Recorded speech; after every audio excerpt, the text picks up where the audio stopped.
কি ম্যাচ রে বাবা! ৭৯ মিনিট পর্যন্ত ২ গোলে পিছিয়ে ছিল আর্জেন্টিনা। তখন মনে হচ্ছিল বিশ্বকাপের যাত্রা বুঝি এখানেই শেষ, কিন্তু এরপর শুরু হয় ইতিহাস।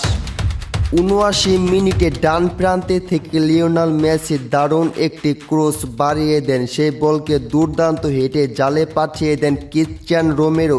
এই গোলে নতুন করে জেগে ওঠে আর্জেন্টিনা।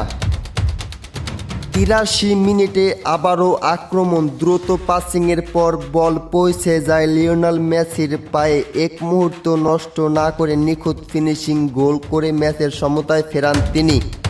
কিন্তু আর্জেন্টিনা এখানেই থামেনি। যোগ করার সময় অর্থাৎ ৯৩ মিনিটে লাউতারো মার্টিনেজ ডান দিক থেকে অসাধারণ একটি ক্রস ভাসিয়ে দেন।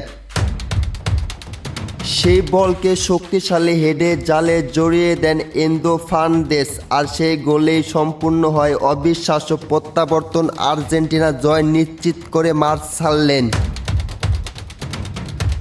মাত্র ১৪ মিনিটে ৩ গোল, ০-২ থেকে ৩-২ শেষ বাঁশি বাজার সঙ্গে সঙ্গে আনন্দে ভেসে যায় আর্জেন্টিনা। এই জয় শুধু একটি জয় নয়, এটি বিশ্বাস, সাহস এবং শেষ মুহূর্ত পর্যন্ত লড়াই করে যাওয়া এক আনন্দর জয় আর্জেন্টিনা।